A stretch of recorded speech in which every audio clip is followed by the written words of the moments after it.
I think everyone should wake up this morning and be very happy that we have elected as our 47th president a man in Donald J. Trump that wants to promote peace in the world and bring it to the end of these conflicts. That sounds like a good idea. That's our new Secretary of State, Marco Rubio. Well, he's talking about peace in the Ukraine war, bringing peace to not just fueling the military-industrial complex like Joe Biden and the Biden administration. Where was Antony Blinken when it came to that kind of rhetoric and war in Europe? Nowhere to be found? Ah, yes. Now I recall. Nowhere to be found. Speaking of which, yesterday, Joe Biden pardoned a famous long-ago cop killer who the left has loved for years and years, Leonard Peltier, a radical left-wing indigenous, that is, American Indian activist. They like to call him an activist. Convicted of murdering 2 FBI agents in 1975, has been serving his life without parole sentence, and Joe Biden freed him yesterday.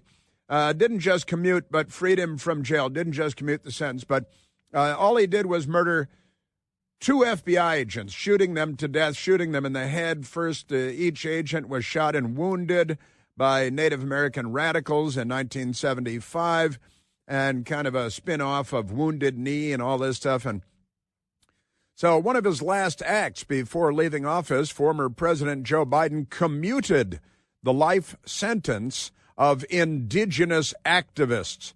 Leonard Peltier, that's the CNN lead sentence there. He's an indigenous activist, not a repeated cop killer, not a repeated FBI killer, but an indigenous activist is the way that he's described by CNN. Convicted in the 1975 killings of 2 FBI agents. Leonard Peltier, now 80 years old, and a hero of NPR, has been for years and years. They love to interview him from prison and cry and sob, "Oh, you should have killed everybody because you're Native." So Peltier, 80, will serve the remainder of his sentence at home. You know, I don't think that's serving your sentence anymore when you're at home, is that, and unless your wife is a real nightmare. If your wife is the biggest nightmare in the history of the world, then that could be pretty awful. "It's finally over. I'm going home," Peltier said in a statement shared by NDN Collective, an indigenous rights group in South Dakota. "I want to show the world I'm a good person with a good heart." Yeah, and good aim, I guess. The 2 FBI agents were shot in the head after being shot and wounded in the limbs, and then they were executed. They were murdered execution style. Peltier has denied that he was the person that killed them. He was denied parole last year. He spent almost 50 years, more than half his life, in federal prison. Yeah, what with being convicted of murdering 2 FBI agents with shots to the head and everything. In a statement from Biden's office, they noted that Leonard Peltier's severe health ailments, as well as his close ties to the leadership in the Native American community. He's got close ties to leadership in the Native American community. Therefore, sure, he murdered 2 FBI agents and was tried and convicted, but that means he should go home because, he should go home. Isn't that amazing? Of course, the Democrats, they give tenure at universities to terrorists like William Ayers and Bernardine Dorn, also cop killers, but set that aside. They're pals. Amazing stuff. So the commutation does not pardon him for his crimes, sure, but he's got severe ailments and he's got to be let go.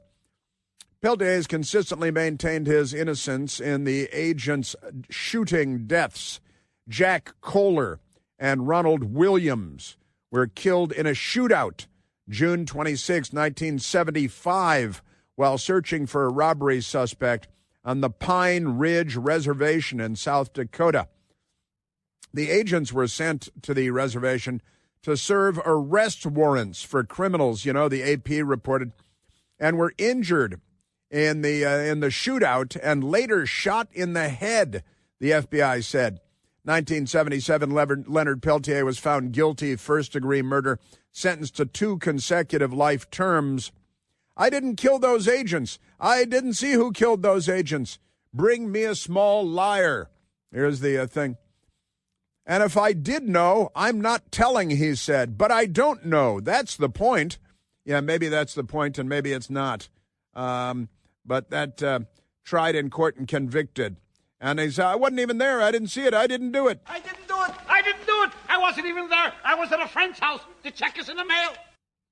See, because it's the bring me a small liar. That's the bring me a small. Then they brought a little person. Not that kind of liar. So the FBI Agents Association said on Monday in a statement that they were outraged by Joe Biden's commutation of Leonard Peltier's sentence and described him as a convicted cop killer responsible for the brutal murders of Kohler and Williams. The commutation is a cruel betrayal to the families and colleagues of those fallen agents and a slap in the face of law enforcement, the FBI Agents Association said. Leonard Peltier, currently incarcerated in the United States Penitentiary, Coleman 1 in Sumterville, Florida. Peltier's commutation to home confinement goes into effect on February 18th. February 18th. He has that. Let me see. That's not, that's a little while away. That's almost a month away. He could die of natural causes in prison between now and then. The Turtle Mountain Band of Chippewa Indians they've got a furnished home waiting for Leonard Peltier's arrival. Kevin Sharp, a retired federal judge and attorney who represented Leonard Peltier in his bids for clemency told CNN. And so here's an old Democrat judge who said, I think I'm going to fight for cop killers, spend my twilight years trying to secure the release of FBI killer Leonard Peltier. Isn't that amazing? Yeah. Leonard always wanted to live out the rest of his life at home at Turtle Mountain. Yeah, I would imagine that's probably true. Yeah, that doesn't surprise me. He will now get to do that. Yeah, okay. What about the FBI agents that he shot in the head and murdered all those years ago? Do they get to go home now? Because they'd probably like to live out the rest of their days on Turtle Mountain as well. Sounds nice, Turtle Mountain. I'm guessing it's kind of round, not pointy and jagged on the top. But what do I know? Isn't that amazing? You're a Democrat Party. All right. I got to tell you, so much to get to in so little time. Let's do one more call, Michael. Let's go, and then I want to get to some audio, President Trump and other events yesterday. Let's go to Mitch, calling from Kennett, Missouri. Mitchell, you're on the Chris Plant Show. Chris, we the weirdos on 1/6/21 were not going there to overturn an election. We were going there to pray for an overturning of the election that would happen in that building. We have got to push back every time it's been told that way. No one went to hear Trump's speech thinking anything about the proceedings in that building other than, it's our last chance. Let's go in and screw that up. The motive, if we were on trial for attempting to overturn an election, we would have no motive. Everyone went there. When Trump picked that date for the speech, we all sort of shook our heads and thought, why is he giving a speech on that date? It's just sort of a rote a proceeding that's going to take place. And then it occurred to us after they did what they did, oh, my God, they might have ruined his political career and made us all look like them. Wow. It was a genius plan, but we never pushed back on the motive. The morning after, I thought, surely this will come up. And it just has never come up. Yeah, so you were there. I was not there, Chris. I was involved in a lot of planning for trips. And there were church groups, community groups. You know who they were. Uh-huh. And they never gave an ounce of thought to doing anything other than praying, cheerleading, and hoping that it worked, that what Cruz and Hawley were going to do would work. It was the opposite of disruption. It was the opposite of not peaceful. It was as peaceful as could be. The motive. Now, the details of how whoever got the doors opened and the three or four dozen cops to open the doors and escort some in.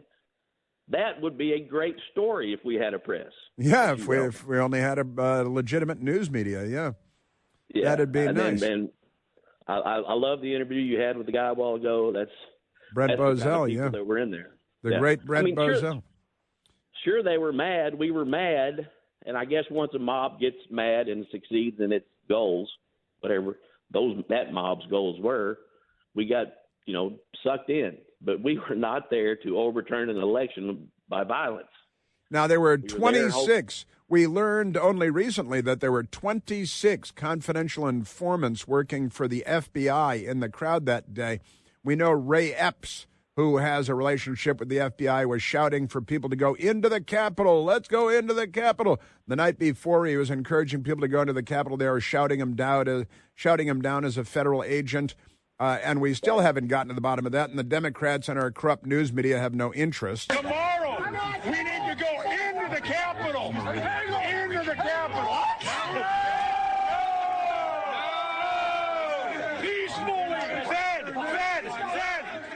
Fed. And we still haven't gotten to the bottom of a lot of things. And then the pipe bombs, somehow the FBI can't find the pipe bomber at the DNC headquarters and the RNC headquarters, and he's there in video on his phone, on his cell phone, and gosh, they just can't find him.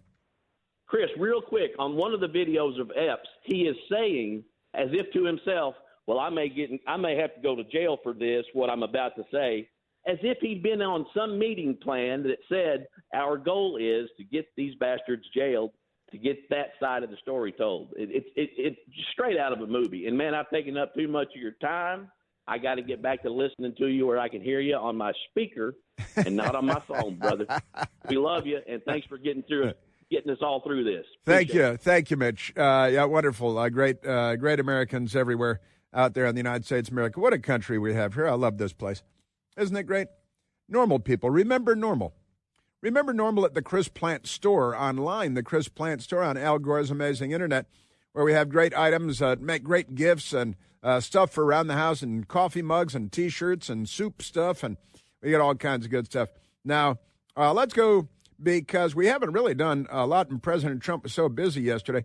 Let's just go to number one, because we haven't done number one yet, have we? Got President Trump yesterday taking the oath of office to become the 47th president of the United States, the first president serving 2 non-consecutive terms since Grover Cleveland. Please raise your right hand and repeat after me. Chief Justice I, Donald John Trump, Roberts. do solemnly swear. I, Donald John Trump, do solemnly swear. That I will faithfully execute.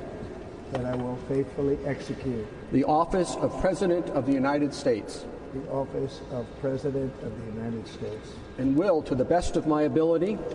And will, to the best of my ability. Preserve, protect, and defend. Preserve, protect, and defend. The Constitution of the United States. The Constitution of the United States. So help me God. So help me God. Congratulations, Mr. President. So help me God. Now, the news media is all spun up about this, because when President Trump took the oath of office, Melania, his bride, was there looking spectacular, looking like a secret agent from the old days, looking wonderful. The hat was really cool. She looked great, as she always does. But here's the ABC headline: Trump doesn't place hand on Bible during swearing in. Like anybody at ABC could even identify a Bible in a lineup of books. But never mind that. Chief Justice John Roberts administered the oath of office, and Melania was holding the Bible, the Lincoln Bible and the Family Bible, for President Trump swearing in. But there were a lot of moving parts, a lot going on, and President Trump wasn't focused on the Bibles. First Lady Melania Trump stood next to the president holding 2 Bibles, but the 47th president of the United States didn't place his hand on either. Well, they were both stacked on each other, as he raised his right hand to take the presidential oath, which Chief Justice John Roberts issued. Now, it's still fine. It's still kosher because don't worry about that. It's still legal and good. There have been instances in the past where a president had to take the oath over again, more than once in the past, for a variety of reasons. It was phrased incorrectly and things. But the news media, they got excited about that. Again, they view Bibles the way they view kind of the American flag. They don't own one, but, every now and then they might burn one. It's your Democrat Party. Right there in a nutshell. Hey, is that a religious test? Got to have the hand on the Bible. Now the left. They're schizophrenic in addition to having gender dysphoria and a lot of other mental issues.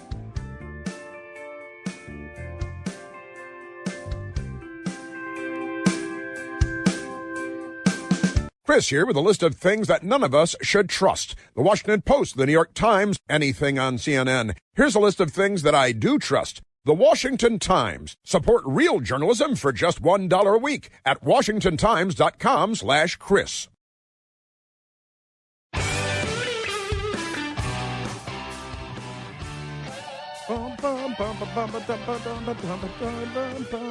Hey, we're back. Yeah, there is no requirement that you place your hand on a Bible to take the oath of office. You must simply take the oath of office. You don't have to say, so help me God at the end, but that's become custom. John Quincy Adams brought a volume of U.S. laws to take the oath of office on. Theodore Roosevelt didn't swear in on a Bible when he was hastily sworn into office after William McKinley's death.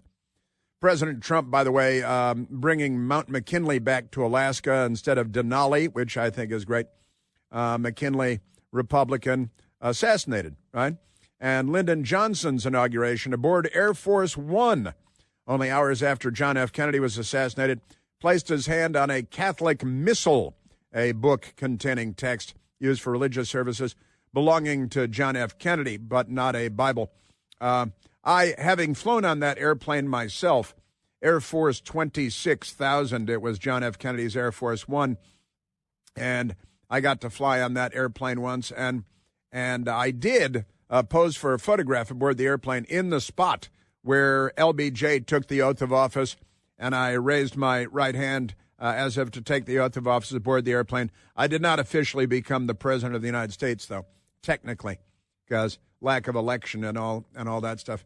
But I did get to fly on the 26,000 is what they call that airplane. And then Ronald Reagan's, it was 707, a Boeing 707. And Ronald Reagan's was 27,000, and I got to fly on that airplane, too, to Germany and back. And then the current 747s are 28,000 and 29,000, the tail numbers on the Air Force One airplanes. But no requirement you have your hand on a Bible. Liberals, lefties, will come out and lie about these things. You know how they do. They're whack-a-doodle-do, aren't they? Just wacky-doodle-do. We still have a great many stories to share with you in the limited time that we have available. I think we're going to have to come back tomorrow because there's too much stuff. President Trump got so much stuff done. More coming up.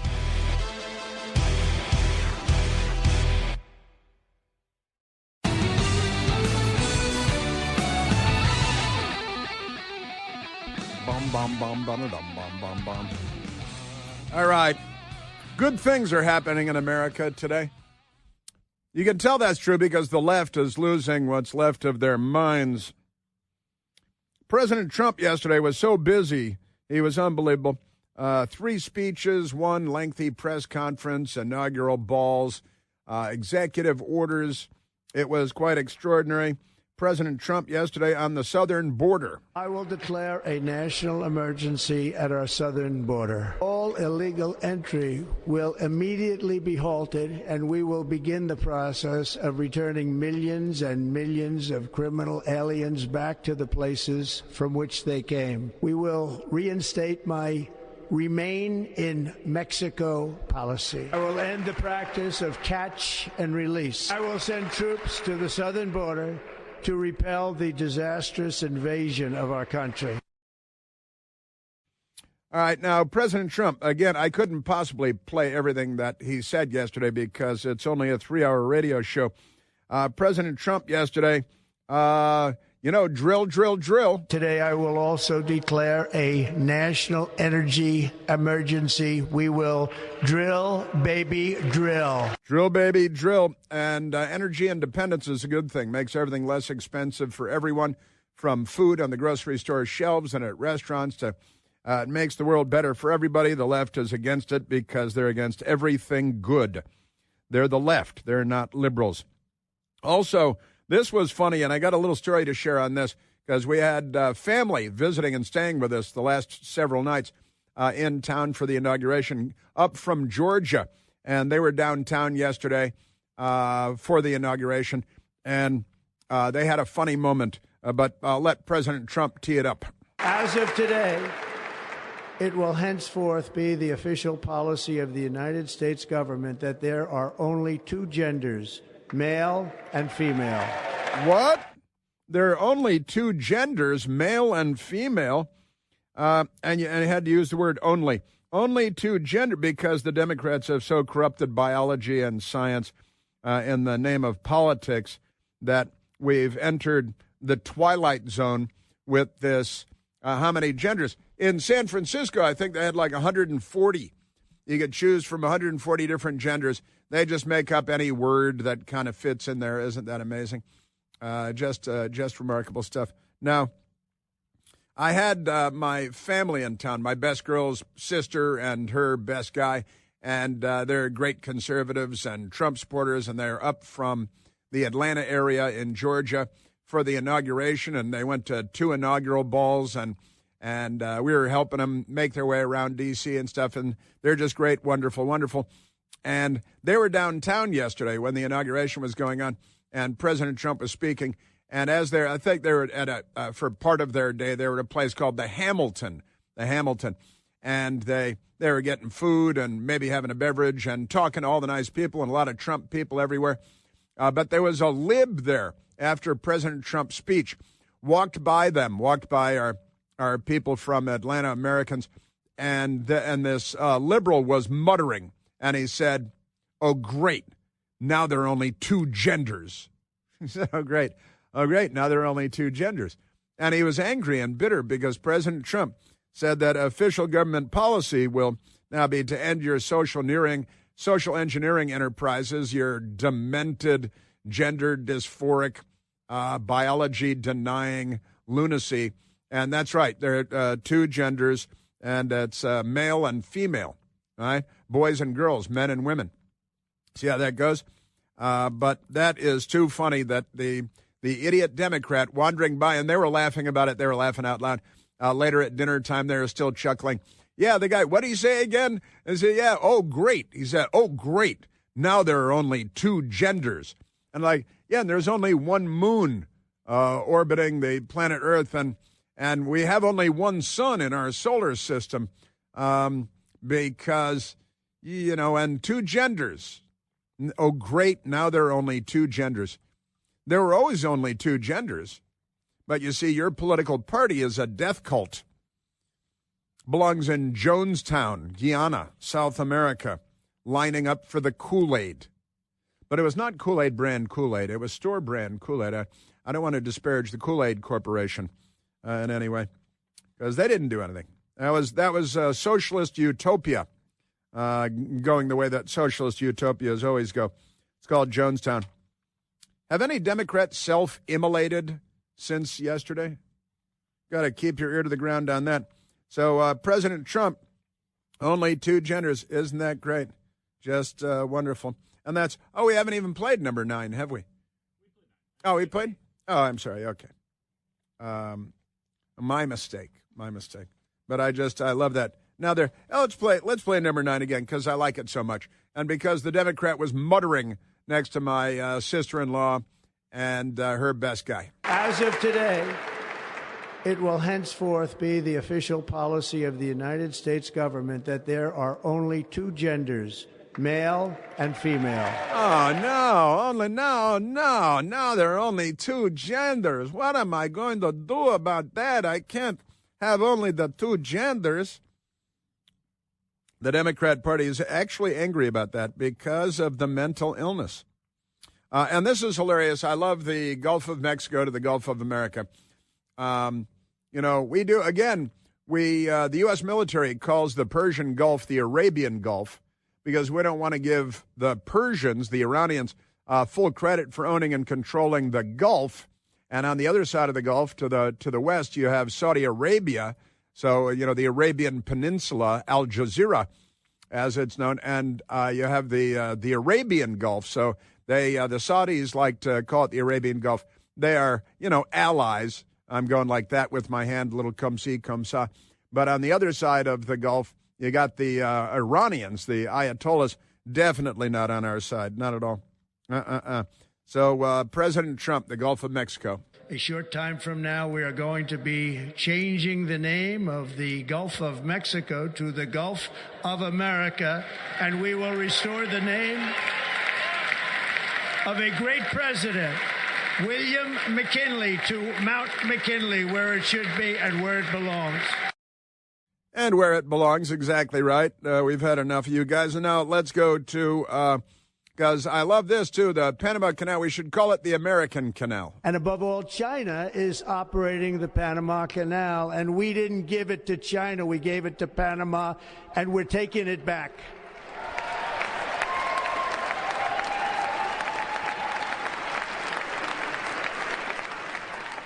And we're taking it back. You can't have it. We should call it the Republican Canal, because we got the American Gulf, the Gulf of America, and then the Panama. We built it. It's like you broke it, you bought it. We built it. We bought it. All right, now let's go because the President Trump was yesterday, and again, 3 speeches, 1 lengthy press conference, and some pretty funny stuff. In fact, you have the thing of Peter Doocy in the Oval Office, President Trump sitting at the Resolute desk made from the timbers of the old ship, the Resolute, the desk in the Oval Office, the White House. And it is custom, it is tradition for an outgoing president of the United States to leave a letter in a drawer of the Resolute desk for the incoming president and tell him, I still have a half a jar of Welch's grape jelly in the fridge, and take a whiff of Jif. And from Joe Biden, who knows what he's going to leave in a letter. But it is custom and tradition for the outgoing president to leave a letter in a drawer of the Resolute desk for the incoming president. President Trump was at the Resolute desk yesterday, and Fox News reporter Peter Doocy asked President Trump, hey, did you get the letter? President Trump, did President Biden leave you a letter? He may have. What? Opening the drawer. Did they leave it in the desk? I don't know. Open the drawer. What's in there? Thank you, Peter. It could have been years before we found this. He found the letter. Wow. Thank you. Can you read anything outside? Maybe we should all read it together. Let's read it. Well, maybe I'll read it first and then make that determination. That sounds great. Peter, thank you very much. I may not have seen this for months. Happy out with the passing of the torch. I did. I left him one in the desk, just like this. What are you talking about? The letter. Unification of our country. The letter just said 47 on the envelope. It just said 47 on it, according to reports. Anyway, I don't have the envelope myself, but isn't that fun? And Peter Doocy, hey, did you get the letter? And he's like, oh, could have been here for years. Might not have noticed this for months. It's right in the center drawer on the Resolute desk, the president's desk of the Oval Office. But you have a personal office off to the side, too. Bill Clinton used to use that for other things, but we'll leave that alone for now. Oh. Could have been there for months. Isn't that great? Now, present at the inauguration and at events, follow-on events, there were a lot of, there were billionaire oligarchs, who have been very much and entirely really in the Democrat Party's camp forever and ever. And the Democrats and the media, they were fine with that. Oh, billionaires are good as long as they're serving the interests of the Democrats and the FBI and all this. And Zuckerberg was there, and there were a lot of Tim Cook of Apple, CEO, and all this stuff. And last night on MSDNC, Rachel Maddow and Joyless Reed were very angry incoming Secretary Kristi Noem. And listen to Maddow. They knocked her pay down to $25 million a year from $30 million a year because, they're on tough times over there. So, what is she? How many home runs she have last year? How many touchdown passes did she throw? Rachel Maddow and Joyless Reed, very angry that the Democrat billionaires have gone over to the Donald Trump side. Kristi Noem, the nominee for Homeland Security, next to Apple CEO Tim Cook. How is this happening? Only in America. How is this happening? Why are people with tons of money up on the dais with cabinet nominees and family members? It is a message. It is a message, and I think I think they are up there for the very reason that you probably think they're up there. It is a pivotal moment here. It's a pivotal moment, because all these guys were standing with Joe Biden the last time around, and that's why it's a pivotal moment. And they're all fine with the billionaires as long as they're in camp left-wing hell, left-wing gulag, then filthy, corrupt news media, and certainly Joyless Reed and Rachel Maddow are very much in that category. Just amazing stuff. Yes, sir. Now, let's see. Who do we have? We have Miranda Devine. Because Miranda Devine, the great news reporter and great American woman, and I think it's her adopted country. And she was, what are you going to say? I'm sorry. Okay, so let's go, because I was watching the television early this morning, which I'm in the habit of doing before the sun comes up. And, 18, President Trump yesterday talking about the Biden pardon, the group pardon of basically his entire family, his whole crooked Corleone family, President Trump on that yesterday. I was surprised that President Biden would go and pardon his whole family, because that makes him look very guilty. I could have pardoned my family. I could have pardoned myself, my family. I said, if I do that, it's going to make me look very guilty. I don't think I'd be sitting here, frankly. I don't think I would have been reelected president if I had pardoned my whole family. But Joe Biden's not running for anything anymore. And his family, they already got the $27 million from Ukraine and Russia and China. And, who cares a Stan? And all that stuff. Isn't that amazing? Now, let's see.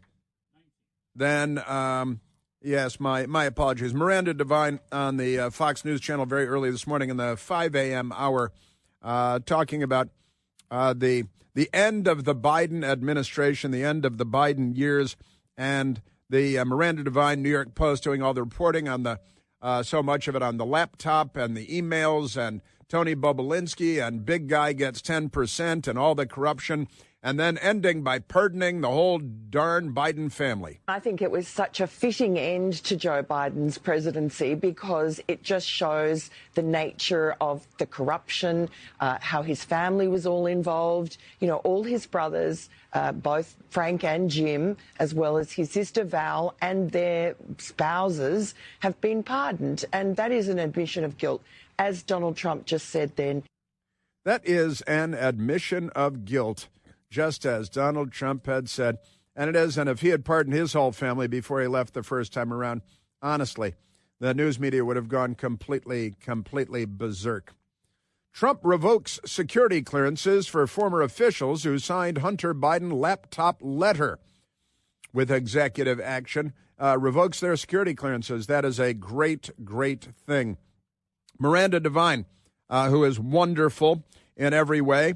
And, this is an admission of guilt by pardoning the whole family. What crimes did they commit? He didn't do that for his own family, for himself, when he was president last time, even though he was being hounded by Democrats and lawfare, because he said that would be an admission of guilt. And that's what Joe Biden has done. He's admitted guilt. He's admitted guilt. That is a fact, Jack. And I had to tell you, President Trump also fired the Washington, D.C. left-wing chef Jose Andres, who was in there feeding Hamas. Remember that? And his people got killed. And it was all everybody else's fault except Hamas. Jose Andres, because he's a left-wing radical Democrat, was on a presidential council, thanks to Joe Biden, on sports, fitness, and nutrition. President Trump yesterday fired Chef Jose Andres from the President's Council on Sports, Fitness, and Nutrition. And here's a photograph that has emerged of Jose Andres posing with one of the would-be assassins of President Trump in front of the United States Capitol. Birds of a feather and all that.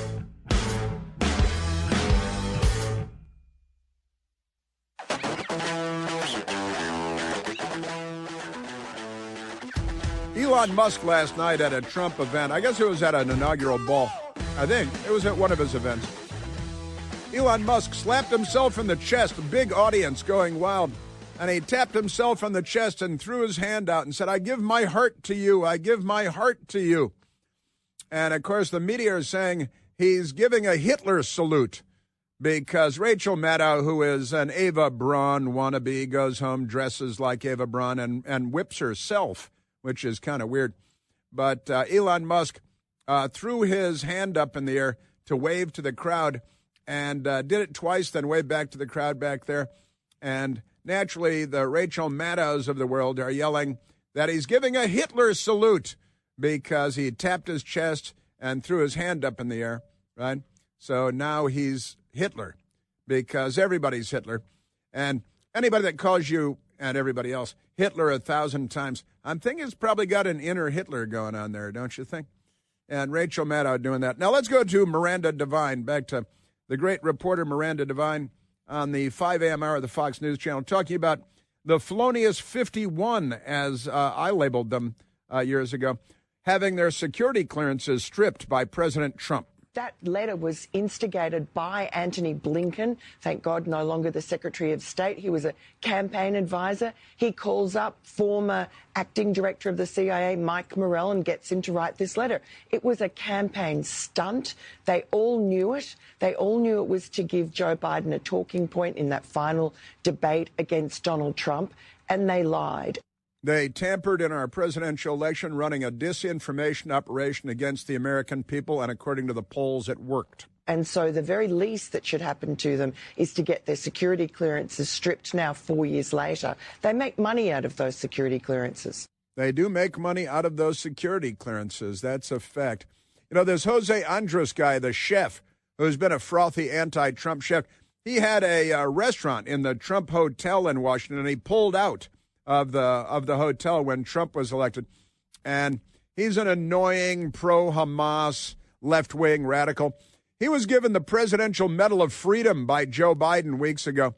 Now, President Trump has kicked him off of his presidential commission. Here's a picture of Jose Andres with the Florida would-be assassin of Trump.